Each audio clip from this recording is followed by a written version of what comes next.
Je vais très bien, merci. Et vous aussi? Oui, par la grâce de Dieu, tout va très bien. Et la famille, tout le monde va bien? Grâce à Dieu, on ne se plaint pas. Et de votre côté? Dieu merci. Merci beaucoup. Bonsoir à toute la classe. Bonsoir au Chao. Bonsoir au Mao. Merci d'être des nôtres encore ce soir. Éclaireur, je voulais me prononcer sur la nomination de KB. J'ai cru vous entendre dire tout à l'heure que je crois que le président est revenu là-dessus, sauf si je me trompe. Oui, selon l'article de monsieur que j'ai lu, oui, c'est ce qu'il dit. D'accord, Dieu merci. Et souhaitons que ce soit définitif. Alors, je voudrais me prononcer quand même sur cette nomination relativement à la méthode employée jusqu'à maintenant. Et cette méthode qui ne marche pas ou qui marche très mal depuis, pour demander au président qui, ma foi, est celui qui valide les propositions qui lui sont faites. Car ces propositions sont toujours de mauvaises propositions jusque-là. Et pourquoi mauvaises propositions? Mauvaises parce qu'elles ont toujours été faites, non par qualité, mais honteusement par népotisme, alors que cela ne devrait pas. Elles sont faites par affinité, alors qu'elles ne devraient pas non plus. En deux mots, j'ai envie de dire toutes les nominations et rénominations qui ont été jusqu'à maintenant, depuis ces décennies, sont passées par cette même méthode et de toute évidence, ça n'a pas marché. Nous le subissons durement. C'est une évidence. Donc, qu'est-ce que nous allons faire alors? Nous avons vraiment soif de changement, de développement et d'avenir. Si nous voulons sortir de cette situation, selon moi, faisons autrement. Et autrement, c'est quoi? C'est s'implémenter une nouvelle méthode et cette méthode sera toute efficace. C'est laquelle? Elle est toute simple. Faire dès maintenant le contraire de ce qui s'est fait jusque-là. Éclaireur, si je me trompe, je sais que vous saurez m'arrêter. N'hésitez pas. La seule nomination, ou devrais-je dire, l'une des plus rares faites dans la règle en Côte d'Ivoire jusqu'à maintenant, et qui nous a incontestablement bien payé, est, je vais dire, vous le devinez sans doute déjà vous-même, éclaireur, c'est celle du président Ouattara. Il faut y mettre beaucoup de sérieux désormais dans tout et plus encore dans ces nominations. Parce que c'est un aspect très important de pour notre nation. Toujours accentuer les fondamentaux. Parce que les fondamentaux, selon moi, nous guident vers le haut. Donc, nous prenons tout ce qu'on a à faire un peu plus au sérieux. Donc, ces nominations qui sont quand même d'une haute importance. Les nominations les plus rassurantes et les plus efficaces devraient se faire par un panel d'interviews doté de compétences avérées. Et cela, j'en avais fait la proposition il y a plusieurs mois passés. Je la réitère ce soir. Alors, pour faire bien et sûr, pour alléger le président lui-même, je vais m'adresser au président. Pour faire bien et sûr, pour vous alléger vous-même, monsieur le président, pour vous décharger un peu plus, monsieur le président, essayons cette méthode-ci de panel d'interview pour les nominations d'avenir. C'est vous le chef. Nous sommes à vos côtés, nous les petites mains. Mais ces petites mains, monsieur le président, sont celles que vous avez de plus vrai? Lesquels sont vos boucliers les plus sûrs? C'est toujours ces mêmes petites mains-là que nous sommes. Nous vous remercions d'avoir annulé déjà cette autre nomination fallacieuse de Kaby. Nous vous en remercions si elle est vraiment avérée. Parce que jusque-là, c'est une annonce, je ne sais pas sur laquelle on est tombé. Les collaborateurs qui vous l'ont recommandé l'ont certainement fait tenant compte à leurs calculs politiques. Jamais pour vous soutenir, Monsieur le Président.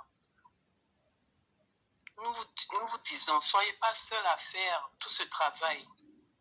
Très cher Président, nous vous en prions.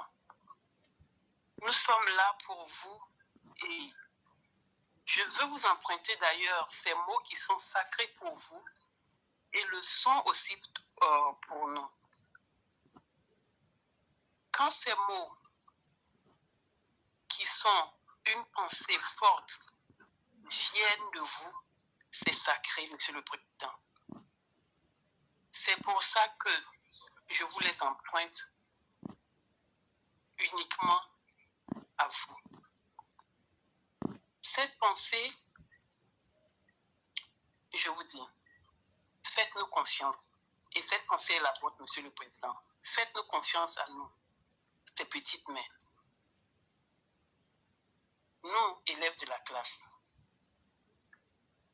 Mettez-nous ne serait-ce qu'à l'essai de vous aider à mettre en place cette proposition du panel d'ouverture comme un mécanisme de nomination. Alors, ce panel, il va être efficacement constitué. Il viendra faire échouer les maudits plans des mal intentionnés qui vous entourent, Monsieur le Président. Ça n'est plus à démontrer. Merci infiniment, Monsieur le Président, pour avoir annulé, encore je le dis, cette fallacieuse nomination de ce Kaby. Celle-ci était dangereuse. Éclaireur, je vous laisse sur ce. Merci à tous les élèves de la classe et j'ai dit bonne émission à tous. C'était mon message au Président. Ok. Merci beaucoup, chère mère. Ce que vous dites est tellement important parce que, qu'on le veuille ou pas, le pouvoir aveugle souvent et on perd le sens de la réalité. Et aujourd'hui, les gens ne sont figés que dans leur petite réalité. Mais tout ce qu'ils font, le vrai peuple qui vit les vraies réalités ne s'y reconnaît plus. Et il faudrait que, effectivement, le chef d'État essaie de quitter dans cette bulle-là pour essayer de faire des nominations avec des personnes non seulement vraies, mais des personnes qui peuvent renforcer la stabilité et aussi nous aider sur divers plans. C'est vraiment très important. Et ça, vous ne vous trompez pas. Et il est temps maintenant qu'on puisse vraiment avoir une équipe où tout le monde fera son travail comme il se doit et où tout le monde, c'est-à-dire le bas peuple, se sentira satisfait parce que ce sont des personnes que, plus ou moins en accord avec le président, nous aurions mis là et sur qui on pourra leur rappeler que c'est nous, en accord avec le président, qu'ils sont là. Parce qu'aujourd'hui, je vous dis, il y a beaucoup qui sont là, qui se disent de toute façon, ce sont leur proximité et leurs amitiés qui les ont mis là, donc ils s'en foutent de ce que le peuple peut dire.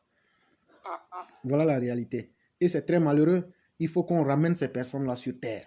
C'est vraiment important. Et c'est pourquoi nous disons qu'au prochain remaniement que nous attendons avec beaucoup d'impatience, au vu des incompétences des personnes comme Noadou Touré, Sidi Touré, Sansan Kambile, Kone Bruno et bien d'autres personnes, nous ne souhaiterions plus les voir à ces postes-là parce qu'ils n'ont pas servi ou bien même les conséquences sont visibles et les consciences collectives sont marquées par ces conséquences-là. Il faut que des décisions radicales puissent être prises. Sinon, si nous nous amusons à ce jeu de l'à peu près, ça ne fera que casser même la dynamique et la confiance même au chef de l'État, qui est de bonne foi. Mais malheureusement, quand la majorité de tes collaborateurs n'est pas de bonne foi, à la fin de la journée, tu es le responsable. Et il faut que ça s'arrête. C'est vraiment important. C'est ce que j'allais ajouter. Et il y a un élève de la classe, Maurice Arsenal de Londres, qui me demande Éclaireur demandait à notre mère Aki, relativement à l'organisation du cercle Éclaireur Pro Vérité Prado de Londres. Il demandait si vous avez quelque chose à leur dire. Je ne sais pas si peut-être vous avez 2 mots à leur dire relativement à l'organisation, mais comment est-ce que les choses se vont. En fait, on est en train de trouver comment dire ça, une date pour symboliser en fait comme ça s'est fait, symboliser ça, voilà, et à partir de là, on sera, on va dire, officiellement en marche. Mais ce qu'on avait dit la dernière fois, je crois que vous pouvez commencer par... Ça va se faire assez prochainement. Il n'y a pas de problème. Et donc, Maurice Arsenal, voilà, notre mère vient de vous dérouler les choses qui sont en train de se passer. Et s'il plaît à Dieu, très prochainement, vous serez contacté pour ce qu'il vient. D'accord. Le nom de cette personne, cet élève, c'est qui encore? Maurice Arsenal. Je peux vous envoyer le screenshot. D'accord. C'est ce que vous dites, screenshot, right? Yeah, sure. In British English, it's screenshot. Yeah. Okay. Yeah. All right, I'll send it to you. Waiting for it. Okay, no problem. All right. Merci beaucoup, chère mère. Et... Merci à vous. Merci beaucoup. Classe et merci de m'avoir écouté. Il n'y a pas de problème. Bonne émission à tous. À vous pareillement. Et voilà, let's have fun. Bye. All right, bye.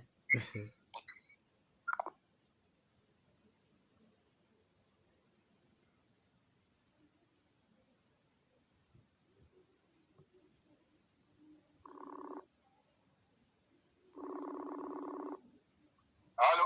Bonsoir, le grand maître. Ah, mon grand maître, comment tu vas? Je vais... Le meilleur d'entre nous, comment ça va? Je vais extrêmement bien. Et toi-même? Dieu merci, ça va. Et la famille, j'espère que tout va très bien. Merci pour tout, merci pour ton courage, merci vraiment pour ton exemplarité. Vraiment, si je pouvais avoir même la moitié de ce que tu fais, même le tiers de ce que tu fais pour le pays, pour le parti, pour le vieux, surtout pour notre grand maître, pour le guide suprême, le grand leader, le grand Cyrus, je serais vraiment un homme vraiment comblé. Mais on essaye de faire comme toi. Mais c'est ce que tu fais déjà. Comment tu vas? Je vais très bien. Mais c'est ce que tu fais déjà parce que votre courage, vos encouragements et surtout vos idées innovatrices nous apportent toujours le courage qu'il faut. Et ça, on ne peut pas finir de saluer cela. Donc, chacun fait ce qu'il a à faire. Ah, on essaye. Et c'est vraiment important. On essaye vraiment. Et donc ne vous sous-estimez pas. On aurait aimé faire plus. On aurait aimé faire autant, vraiment. Il n'y a pas de problème. Donc, vous avez la parole. Merci, mon grand-oncle. Je remercie vraiment toute la classe.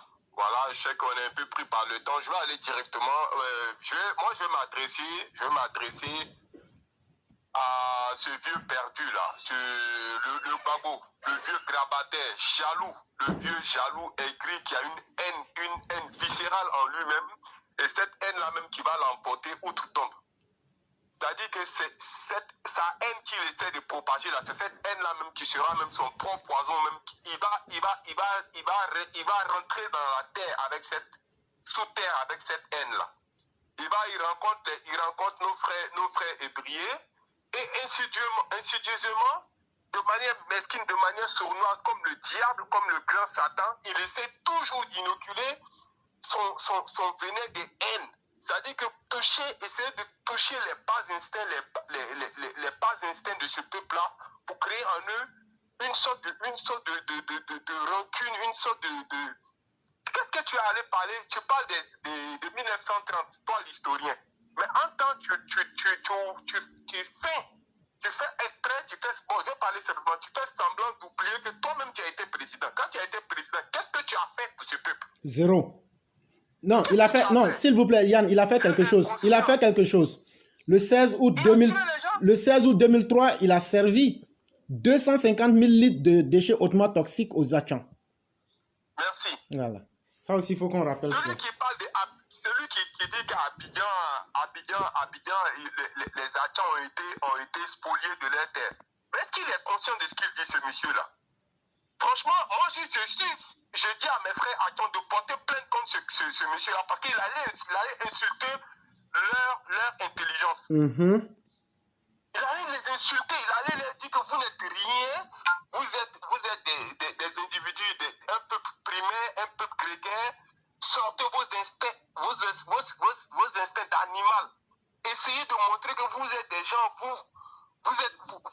rancuniers comme moi, essayez de montrer que vous êtes des sauvages.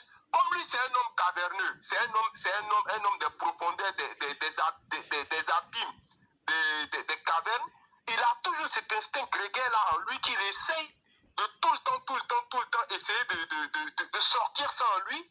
Mais sa haine-là, c'est-à-dire il est tellement jaloux, il n'arrive pas à comprendre que lui, ayant fait 10 années, ce vieux bagnard, ce vieux tola-là, Nini Goudoumé, qui a fait 10 années de bagne, et qui sort de là, qui vient trouver que le pays est transformé, et il est tellement dépassé, tellement déboussolé par cela, qu'il sort, il raconte toujours des conneries. Toujours en train de semer la haine, toujours en train dans l'esprit et dans le cœur des gens. Moi, je ne comprends pas ce monsieur. Hein? Ta haine là même qui va te conduire même tout droit en enfer. Tu seras pas, déjà même à l'âge que tu as là, tu as plus de 76 ans. À ton âge là, avec un peu de sagesse, tu devais penser à passer tes journées avec tes petits-enfants. Mais tu es là toujours comme un vieux gaga. Vraiment, Babo, c'est un homme perdu. C'est vraiment un homme perdu. Comme un vieux gaga, en train d'aller amuser la galerie, en train de te montrer en spectacle, sans aucune profondeur c'est-à-dire sans aucune élévation. Toujours en train de sortir des discours grégaires. Toujours. Toi, tu dis que oui, que les anciens présidents sont allés pleurer De Gaulle. Mais tu oublies aussi de dire que c'est toi qui allais donner plus de combien de millions d'euros à Jacques Chirac pour sa campagne. Ça, tu dis pas ça aux Asiens. Parce que tu crois que les gens sont tellement bêtes comme toi, tu penses que les gens sont tellement irréfléchis comme toi qui réfléchis à compte courant de la réalité. Tu penses que les gens réfléchissent comme ça, c'est-à-dire tellement que tu es haineux, ça bouge même ta réflexion. Toujours, c'est-à-dire que c'est vraiment le Satan fait chair, quoi, ce monsieur-là. Il lance des pics, oui, on vous a déplacé, à Noumambo se trouvait à tel coin, à Noumambo se trouvait à tel coin. Toi-même, si Abidjan n'avait pas été construit, pourquoi tu as quitté pourquoi tu es venu en 1962 à Abidjan? Fallait rester dans ta brousse là-bas, comme tu es un broussard, tu es un forestier, tu es toujours dans tes esprits, dans tes esprits grégaires. Tu n'as même pas honte. Et heureusement que tu n'as même pas cité notre grand leader. Parce que moi-même, ça m'aurait fait beaucoup mal si tu avais même cité ce monsieur-là. Parce que ce monsieur-là, il est vraiment le contraire de tout ce que tu es. Il est vraiment le contraire de tout ce que tu es. Vraiment, ça fait honte. J'ai honte. Vraiment, si moi j'étais l'un de tes enfants, franchement, j'allais te faire interner pour qu'on fasse une psychanalyse sur toi, parce que vraiment je n'arrive pas à comprendre comment est-ce que toi tu as pu, c'est vraiment une anomalie même de l'histoire politique de la Côte d'Ivoire que toi tu fus président en Côte d'Ivoire, je te jure. Franchement c'est décevant, c'est vraiment décevant. Donc voilà, moi je me demande, je me demande comment ce monsieur-là, il arrive encore à l'âge qu'il a à se comporter comme un individu vulgaire, sans aucun raffinement, sans aucune élégance. Il sort des propos comme ça, il essaie de mettre la poudre. Comment toi tu as passé tout ton temps à pousser les Ivoiriens à s'entretuer? Tu es parti là, est-ce que tu as entendu qu'il y a des escadrons de la mort? Tu as entendu cela? Tu as entendu que les peuples, les communautés se battent entre eux? Mais tu es tout le temps là en train de chercher à foutre le feu. Ce feu que tu veux foutre là, c'est ce feu-là même qui va t'emporter. Il faut essayer simplement. Grabataire, individu rempli de maladies. Au lieu de chercher à te soigner, au lieu de chercher à faire la paix en toi-même et avec les autres, avant de rencontrer ton créateur, tu es là tout le temps dans tes instincts grégaires, rancunier, jaloux. Nini Goudoumé, tu vas retourner dans ton Nini Goudoumé là bientôt. Mon grand temps, j'ai fini avec cet individu perdu là, si tu as quelque chose à dire là-dessus. Non, je crois que l'individu est arrivé à un point de non-retour où il faut lui donner la réplique comme il se doit et lui parler comme un gamin du CP1 pour le ramener à l'ordre. Lui-même, il n'a pas honte. Sa femme n'a pas honte. Ses enfants n'ont pas honte. C'est une famille d'inconscients. De la manière dont vous allez envoyer là, on va vous retourner ça en puissance 10. Franchement. C'est clair. Et moi, je le dis. Je me demande comment ces gens-là, ils n'ont aucune moralité. Nadi Boma ne peut pas dire il faut cesser. Michel, tu ne peux pas dire à ton papa, vieux, arrête. Comme vous n'avez pas honte, comme vous ne vivez pas, vous vivez en dehors de la morale là, on va vous servir ce que vous donnez aux gens. Et comme ça, vous allez savoir que plus personne n'a envie de vous. Bande de haineux, bande de personnes amorales. Et cette Côte d'Ivoire là, elle est finie. Nous sommes dans la Côte d'Ivoire du travail et de l'ordre. Ce n'est pas la Côte d'Ivoire du désordre que tu as installé pendant plus de 10 ans.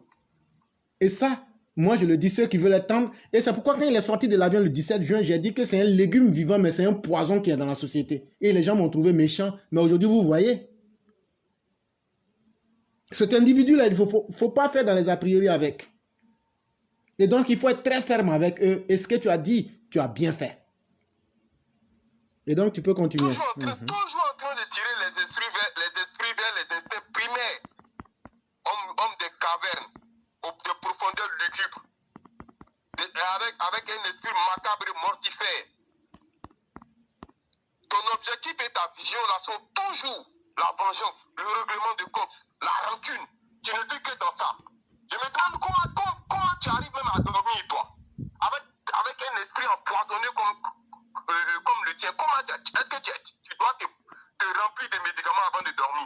Parce que vraiment, tu ne répètes aucune harmonie, aucune bonté dans tes propos. Toujours en train de... Comment tu peux venir insulter les agents avec tout ce qui se passe aujourd'hui? Va demander au chef Akan s'ils ont été spoliés comme tu veux le faire croire.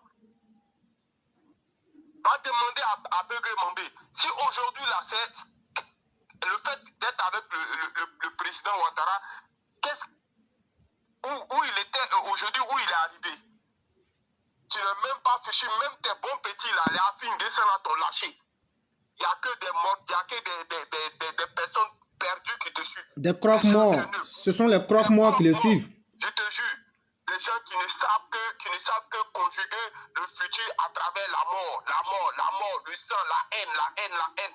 En train de tout le temps de distiller votre discours empoisonné, votre discours mortifère sur le peuple ivoirien. Vous n'avez pas pitié de vous-même, ayez pitié des Ivoiriens. On en a marre de ce genre de discours. Babo, élève un peu ton niveau de discours. Arrête de te faire passer pour un ridicule, un vieux gaga. Hein? Ça fait honte que toi tu fuis notre président. Parce qu'avec le discours que tu tiens, même un enfant même de 6e, peut-être décortiquer ce discours. Pour savoir que tout ce qui t'intéresse, c'est de faire créer la chiennerie, créer la vilainie dans le pays. Il n'y a que ça qui t'intéresse. Et comme ça, tu vas voir les gens en train de s'entretuer et tu vas toujours chercher à te faufiler parmi les mailles du filet. Cette fois-ci là, ça va t'emporter en enfer. Et Yann, si tu me permets, j'allais lire un peu quelque chose ici qui serait très important. Oui, je t'en prie. Les propos de Laurent Gbagbo tenus face au peuple haïtien à Songbon Agban le samedi dernier ne sont visiblement pas du goût de Félicien Agbaï, fils de la communauté Tchamon et ex-chargé de mission de la présidence de la République. Et voici ce qu'il dit. Laurent Gbagbo a répondu, présent samedi 19 mars 2021, à l'invitation de la communauté ébriée du village de Songbon Agban. Il était question, dans le cadre de cette cérémonie, de rendre hommage à Laurent Gbagbo revenu d'exil après une décennie due à ses différends avec la justice internationale. Prenant la parole à l'occasion de cette cérémonie où le tapis rouge lui a été dressé, l'ex-chef d'État est revenu sur le sujet de l'urbanisation de la ville d'Abidjan qu'il juge responsable de la spoliation des ébriers de leurs terres. Et donc on va sauter tout ça, mais ce qui est le plus intéressant, après je vais mettre l'article. Dans sa réaction publiée dans le journal Le Patriote, ce mardi 22 mars 2022, l'ex-chef de la mission à la présidence de la République dénonce des propos tendancieux qui visent à pousser à la révolte des ébriers originaires de la ville d'Abidjan. Pour être tout à fait franc avec vous, je n'ai pas compris la démarche de Laurent Gbagbo de faire passer les ébriers pour un peuple spolié de ses terres. Et le message orienté qu'il a tenté de faire passer me semble tendancieux et inapproprié. J'y vois de l'instrumentalisation et de la manipulation et c'est indigne, cet insurgé Félicien Agbaï, qui dit être déçu du PPACI dans le même temps. Pour un ancien président de la République, ce message ne sert pas les intérêts de la nation, ni celui de la République. C'est un message clivant, un message diviseur et dangereux. On n'en a pas besoin en ce moment, s'est-il indigné.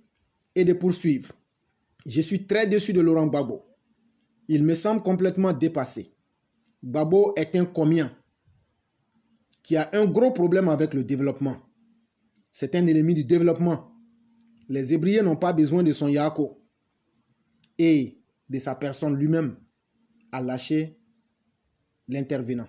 Et vous pourrez voir, pour ceux qui vont taper l'infodrome.net, vous allez retrouver ça là-bas, c'est la source. Et donc, c'est ce que je souhaitais ajouter avant de te laisser la parole. Merci, mon grand talk. Bon, je pense que ce monsieur-là, il se prendra lui-même dans son propre piège. Il sera son propre pistolet même qui va même lui-même le tuer. Il sera son propre couteau même qui va même le tuer lui-même parce que aujourd'hui, tout le monde commence à découvrir. Bon, moi, en tout cas, nous savions déjà qui était ce monsieur-là. Mais ceux qui se sont trompés à le suivre, ils vont découvrir qui est ce monsieur-là. À part quelques irréductibles haineux qui vont continuer à le suivre parce que eux ils se nourrissent que de ça. C'est des gens qui n'ont jamais connu la paix en eux-mêmes et qui n'ont jamais aimé le beau ni le travail bien fait. Eux ils vont continuer à le suivre. Moi ce que j'aimerais dire pour terminer ce gars-là, c'est une vilaine âme. Il faut l'oublier. Dès qu'il fait des sorties bizarres, on sera là pour le recadrer. Voilà. Donc il va falloir que tout cela s'arrête. Mon grand oncle, je ne vais pas m'attarder sur cet individu perdu là. Je vais, comment il s'appelle, continuer sur un autre sujet. Je vais revenir un peu sur l'agriculture avec l'autosuffisance dont a brillamment parlé notre cher chirurgien Sundiata. J'aimerais juste signaler quelque chose. Vous savez, aujourd'hui, la Côte d'Ivoire a été en général avec les pays ouest-africains, les pays colonisés par la France. On nous a imposé une agriculture coloniale, en quelque sorte. Et cette agriculture coloniale-là nous a poussé à faire des produits d'exportation.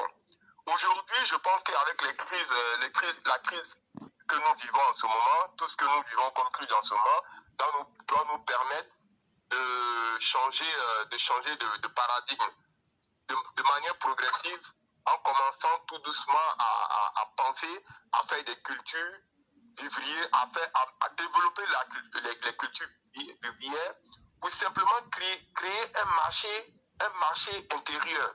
C'est-à-dire aujourd'hui, pour moi, la priorité devrait être le marché intérieur et le marché sous-régional.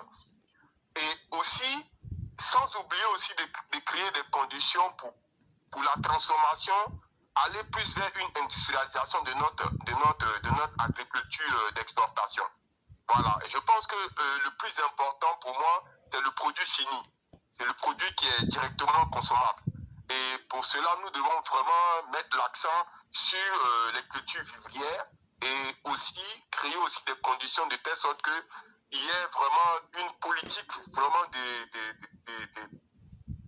de revoir vraiment cette agriculture vivrière-là et puis créer aussi la mécanisation de cette agriculture tout en cherchant à développer le côté agro-industriel, c'est-à-dire créer aussi, raffiner vraiment, donner de la valeur ajoutée à ces produits-là. Voilà, c'est très important. Donc j'aimerais parler de ça. Si tu as quelque chose à rajouter sur ce sujet. Je te dis merci, et surtout que nous sommes dans un monde où, nous dit-on, le malheur des uns ferait forcément le bonheur des autres. Aujourd'hui, s'il y a au moins une chance, moi je le dis clairement, les gens peuvent me prendre pour un cynique, c'est pas ce qui m'intéresse. Aujourd'hui, pour une fois dans l'histoire du 21e siècle, on ne voit pas des Africains en train de se canarder à longueur de journée, et l'Afrique, aujourd'hui au moins, on est en train de nous présenter le vrai visage de l'homme blanc à travers la guerre en Russie. À longueur de journée, on nous montre que les Blancs savent se massacrer. Et Dieu merci, avec les armes qu'eux-mêmes ils ont créées, ça veut dire que quelqu'un qui crée des armes pour se tuer lui-même est moins humain que celui à qui il vend. Ça au moins, nous autres Africains, nous ne sommes pas des fabricants d'armes. Et encore, et donc ça doit être très important. Mais ça devrait être surtout une opportunité pour nous. Exactement. Et on ne s'impose pas par la force, on s'impose par le travail. Voyez-vous, Aujourd'hui, même l'aubergine, le gombo, les petites choses sont devenues très chères sur le marché. Alors qu'en réalité, si on a des scientifiques, moi je ne suis pas, mais je sais qu'avec la solution salée, on peut faire durer on peut maintenir quelque chose. C'est un exemple que je prends. Aujourd'hui, quand on demande à nos universitaires, trouvez-nous des produits chimiques, puisqu'aujourd'hui tout ce qu'on mange est chimique, trouvez-nous des produits chimiques qui sont extrêmement non toxiques pour la santé humaine sur le long terme, pour que chaque plant de gombo, chaque légume qu'on va produire dans nos champs, on en finisse avec la pourriture de nos productions. Puisque nous ne sommes pas une société d'industrialisation, on n'a pas les industries. Tu as dit quelque chose qui est très important. Pourtant, la seule valeur d'un produit, c'est dans sa valeur finie.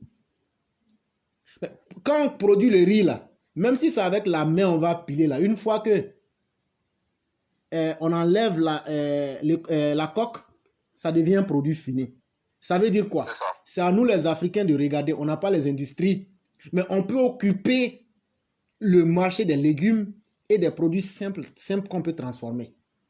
Aujourd'hui, on a des moulins pour piler nos riz. Aujourd'hui, trouvons une solution pour ne plus qu'un seul légume ou bien une mangue ou bien un fruit puisse pourrir. On peut prendre une aubergine, c'est un exemple que je prends. On crée peut-être une solution salée. Les scientifiques peuvent s'en charger. Et on dit, bon voilà, si on met 3 légumes, ça fait 500 francs. On met dans une boîte, on fait ça et puis on ferme. Ça va faire, sur une peut-être, connaissance, c'est que peut-être ça peut faire 2 ans.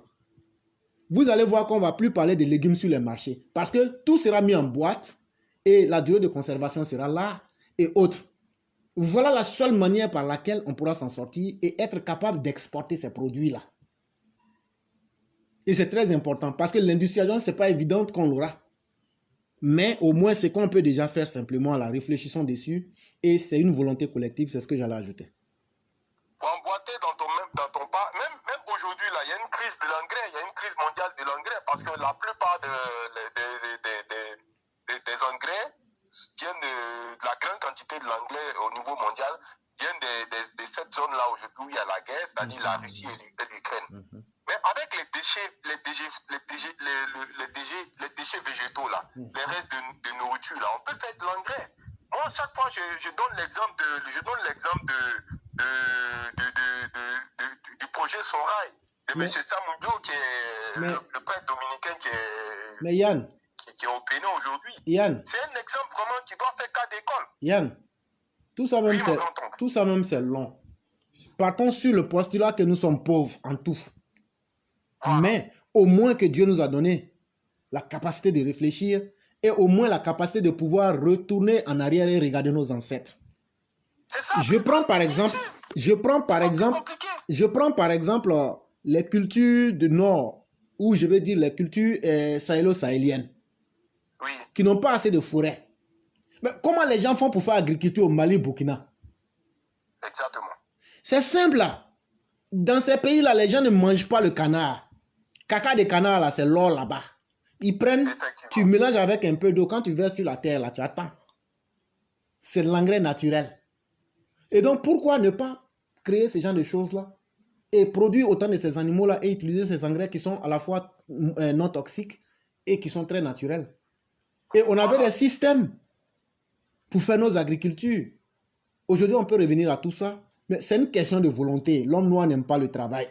Cher frère, il faut que je te le dise en réalité. Parce que le travail, là, c'est pas d'abord physique, c'est d'abord intellectuel. Il faut réfléchir d'abord avant d'aller travailler. Or, l'homme noir s'est condamné à ne même pas réfléchir. Ce sont les blancs qui réfléchissent à nos places. Et donc, voilà le premier problème de l'homme noir. Alors que nos ancêtres ont réfléchi pour être là où nous en sommes aujourd'hui. Donc, mon grand maître, je pense qu'on a brossé le sujet là-dessus. Donc, du coup, j'aimerais passer sur le sujet de la pédophilie et des pédophilies et des grossesses à l'école. Moi, j'aimerais interpeller nos notables dans les villages, dans les régions reculées. C'est vraiment, ils ont été quand même aujourd'hui mis à l'honneur grâce par le grand Cyrus, le grand leader. J'aimerais quand même que ces personnes-là s'impliquent dans ce domaine-là. Parce que j'ai l'impression que eux, ils sont là, ils attendent toujours les cérémonies pour sortir en habit d'apparat avec plein d'or sur eux ou des boubous vraiment brodés qui coûtent extrêmement cher. Mais il faut vraiment qu'ils s'impliquent dans la vie sociétale, dans la ruralité.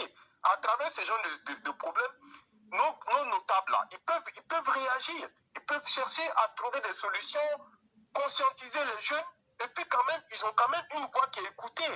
Ils ont quand même une voix écoutée. C'est des sages, c'est des gens, la voix compte. Mais il faut vraiment qu'ils s'impliquent dans les faits sociétaux. Faut pas qu'ils soient là, juste comme ça, pour être simplement honorés, ou on vient les déposer quand il y a les cadres qui viennent du pays, de la capitale. Ils s'assoient là, ils prennent ce qu'ils ont à prendre, et puis ils vont, après c'est fini. Non, il faut qu'ils réagissent. Donc vraiment, sur ce point-là, moi, vraiment, j'interpelle vraiment tout le monde, et surtout nos dignitaires, nos notables, nos rois, nos chefs de canton, tout et tout, de réagir à cela. Voilà. Si tu as quelque chose à dire là-dessus, avant que je finisse avec le RHDP. Effectivement, ce que tu dis est très important, mais encore faudrait-il que ceux aujourd'hui qui sont intronisés comme chefs sachent le pourquoi. Et s'ils savent pourquoi ils sont là, eux-mêmes sauront comment faire. En Afrique, chers parents, ne nous blaguons pas. Beaucoup sont là aujourd'hui, sont chefs de village. C'est par intérêt. C'est pour être un interlocuteur des différents commerçants. Je veux parler des politiciens ou bien des vendeurs d'illusions. Ils veulent être devant pour pouvoir avoir quelques prébendes. Alors que dans l'Afrique véritable, n'était chef que quelqu'un qui avait la tête sur les épaules. N'était chef que quelqu'un qui avait la capacité de pouvoir voir le destin collectif de son village ou même d'un peuple. Et n'était chef que quelqu'un qui dégageait des valeurs humaines fortes et qui arrivait à convaincre les gens. Tu sais comment Soundiata Keïta a été choisi? Je vais t'expliquer un peu, puisqu'on est pris par le temps. Lorsque Soundiata grandit et que les enfants de Sassouma Berete, qui était la coépouse de Sogolon, vont constater qu'il sera quelqu'un, ils font tout pour le chasser. Et il va se réfugier chez Moussa Tonkara. Et quand il va là-bas, je suis en train de dire certaines choses, mais dans l'empire du Mandé, n'est vide que celui qui veut être vide. Parce que les gens, on sait déjà la valeur des individus. Je ne veux pas rentrer dans ces détails-là pour trop parler de ça. Et donc, ils vont découvrir que celui qui pourra prendre l'héritage n'est autre que Diatta. Son vrai nom, c'était Diatta. Et donc, dans ce processus, ils vont regarder les qualités de l'homme. Je ne rentre pas dans beaucoup de détails parce que je pourrais paraître comme un sorcier, donc on saute. Mais quand ils vont constater, et le mot Keïta ne veut rien dire Kienta ou bien Tienta, celui qui prend l'héritage. L'héritier ou même celui qui prend l'héritage. Mais or, dans cette société, ne prend l'héritage que quelqu'un qui a des valeurs humaines, morales et spirituelles qui sont évidentes. Et quand ils vont aller pour pouvoir récupérer Soundiata, Diatta si vous voulez, tu sais ce qui va se passer? Non. Son tuteur qui avait assuré sa défense, Moussa Tonkara, refuse de le donner. D'accord. Il faut bien écouter ce que j'ai dit. Hein. Nous là, on connaît l'histoire du monde. Nous, on connaît l'histoire du monde. Quand on s'assoit là et puis on dit à Alassane Dramane Ouattara, voilà les mauvaises personnes, ce qu'ils font aujourd'hui, c'est ce qu'ils avaient l'habitude de faire là. Je sais de quoi je parle. Moussa Tonkara avait aussi fait son travail. Il savait que celui-là, tant que je le garde, je ne vais pas perdre mon pouvoir. Et Moussa Tonkara s'énerve. Et il dit donc, tu veux partir après tout le bien que je t'ai fait? D'accord. Et Diatta lui dit, je ferai comme tu le voudras, mais j'ai un cadeau pour toi. Et tu sais que le cadeau qu'il a donné à Moussa Tonkara? Non. Il allait ramasser des ordures, des poils d'animaux, des plumes d'oiseaux.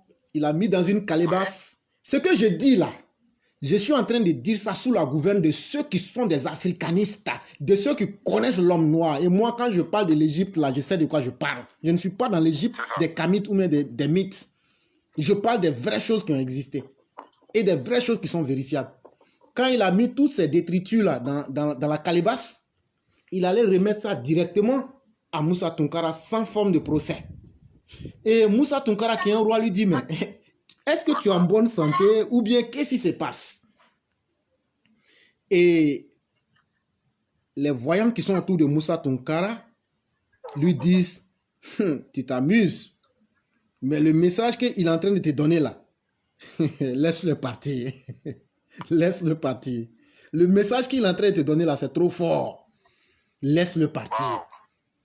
Faut demander à ceux qui disent qu'ils viennent de l'Empire du Mandé combien de garçons connaissent ce que je suis en train de dire.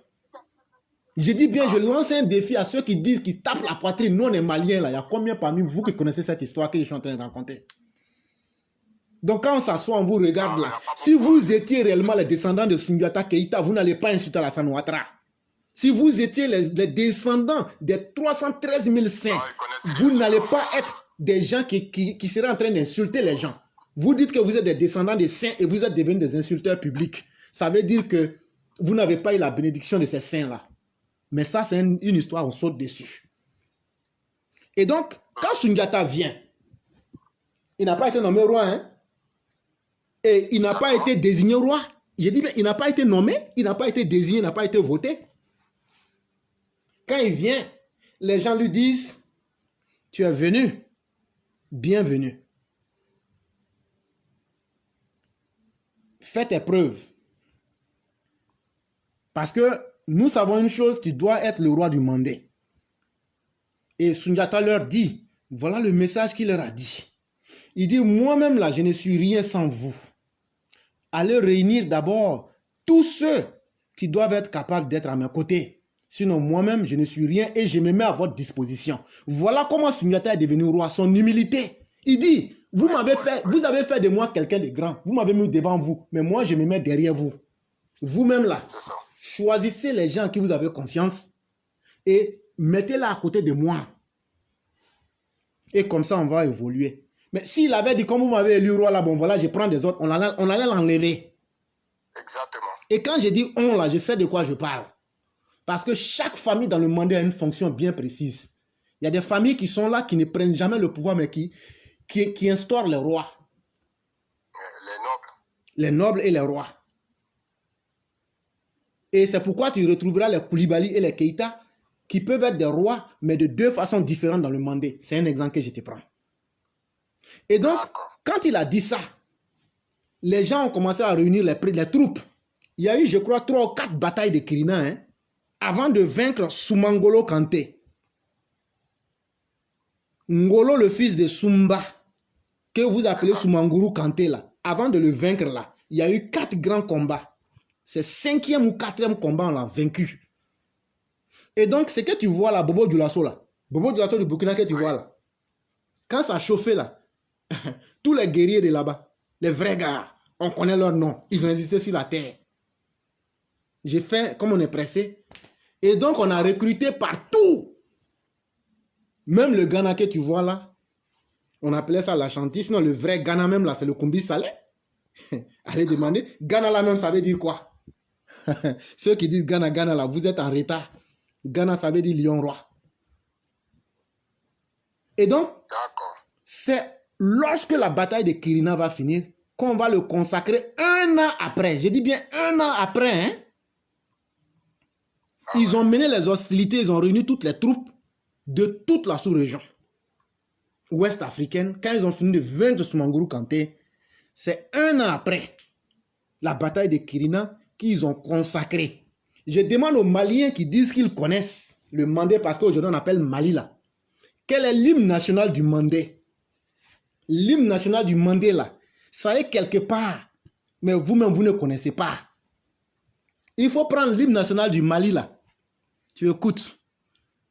Il y a la première hymne nationale du Mandé là-dedans. Quand on vous parle, vous aimez insulter les gens, vous ne savez pas qui est qui. Vous ne savez pas qu'Alassane Ouattara là, c'est pas pour la Côte d'Ivoire seul. Vous voulez l'insulter parce que des inconscients vous poussent. Mais vous êtes en train de marcher sur votre destin, cher peuple du Mali. Vous pensez qu'Alassane Ouattara là, c'est un homme? Vous pensez qu'il est là pour la Côte d'Ivoire? Mais est-ce que vous vous êtes renseigné avec des gens comme moi pour vous raconter la vraie histoire de l'homme du Mandé? Parce que moi, j'ai pris le temps de m'asseoir avec les vieux. j'ai pris le temps de m'asseoir avec des gens qui étaient des proches de Modibo Keïta. Et donc, moi, je connais, sous le couvert de ceux qui m'ont enseigné et sous le couvert de la science que j'ai apprise, j'ai pu vérifier pour me faire mes propres idées. Et donc, c'est le jour de sa consécration. C'est son griot qui va chanter cette chanson-là. Peut-être en privé, je vais te la donner. Il n'y a pas de souci. Et c'était la première hymne nationale de l'Empire du Mandé. Et donc, malheureusement, les gens ignorent tout ça. Les gens vont faire des petits cours. Les gens font de la politique de bas étage et deviennent chef du village. Mais toi, tu es devenu chef du village, tu ne vaux rien. Tu es vide, tu ne connais rien. C'est qui tu portes avec faux or.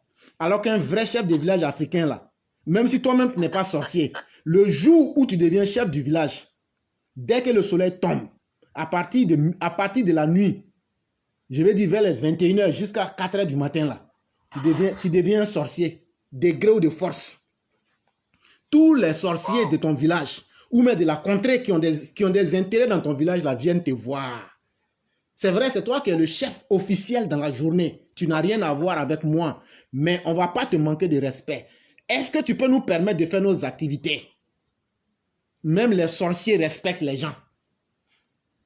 Ce que je suis en train de vous dire là, prenez et puis allez vérifier. Un vrai chef, si tu as été nommé selon les vraies conditions de la chefferie africaine là, et que toi-même tu ne sais même pas ce qu'on appelle la sorcellerie là, tu vas connaître. Si tu ne connais pas le mystère des choses là, tu vas connaître. Parce que tout le monde aura besoin de toi. Parce que de la même manière que ce qui est en haut là, la même chose en bas. Ce qui est dans le noir, la même chose est dans le visible. Et donc, les deux vont toujours de pair. Mais aujourd'hui, on voit des chefs de village vides. Et regarde, la dernière fois, chose comme on appelle, à Benjerville, un chef de village qui s'est fait tailler à la machette comme un vulgaire individu. Ce sont des commerçants, mon frère. Et c'est tout ça là qu'il faut changer. Il faut mettre des vraies personnes qui dégagent les vraies valeurs morales, les vraies valeurs humaines. Et qui ont la dignité de parler le langage de leur village ou de leur peuple. Une fois qu'on aura réussi ça, ces chefs de village peuvent dire à tous les fonctionnaires, je vous invite sur la place publique. Et je dis à partir d'aujourd'hui là, le gouvernement est le gouvernement. Mais si un parmi vous s'amuse à copiner avec une de nos petites filles ici, si ce n'est pas dans le cadre du mariage, nous on te chasse de notre village. Voilà, c'est tout, hein. Ben oui, une fois qu'il dit ça là, tu vas plus entendre qu'on a enceinté quelqu'un. Parce que franchement, souvent on se demande à quoi ils servent. Hein. Ils ne servent à rien qu'à prendre les 50 000 que le gouvernement leur donne. Mon grand, donc j'aimerais terminer avec le RHDP. Il n'y a pas de problème. Je pense que si on ne fait pas attention, le parti risque d'imploser avec les cadres qui pensent déjà à leur poste présidentiel pour 2025. Pendant que le grand leader est encore là et vivant et il est en pleine capacité de son pouvoir et il est vraiment au sommet de son art. Si on ne prend pas garde, le parti risque d'imploser avec ces personnes-là. Donc vraiment, c'est juste une alerte quoi, que je lance. Parce qu'avec tout ce que tu viens de dire, tout ce que tu viens de dire à travers le discours de Kadef Fofana, toutes ces personnes-là, et notre frère Dosso, Sinali, je pense que si on ne prend pas garde, avant 2025, le parti risque d'imploser. Il y aura une implosion même dans le parti. Voilà. Oui, effectivement. Et bon, vraiment, il faut vraiment que le vieux vraiment tienne encore les choses et qu'il nettoie, qu'il balaie tout ça, quoi. Parce qu'il y a trop de poussière dans le parti, il faut vraiment nettoyer tout ça. Ça vaut la peine. peine. C'est ce que j'aimerais dire pour terminer. Vraiment, merci beaucoup. Et nous pensons qu'ils sauront prendre conscience pour mettre fin à la saignée. Et vraiment, merci beaucoup. Et il y a des auditeurs qui m'interpellent pour dire, mais pourquoi tu ne parles pas des autres empires? C'est vrai. Mais c'est de façon séquentielle. Et un jour, je vais commencer avec l'empire Ashanti. On va faire l'empire du Dahomey. On va faire l'empire Dogon. Priez Dieu pour qu'on ait longue vie. Voilà pourquoi je dis que tu es mon grand maître. Merci beaucoup, cher frère. Merci vraiment pour ton érudition, pour ta grande connaissance des choses. Merci beaucoup. Et vous passez une excellente soirée. Merci, bonne soirée.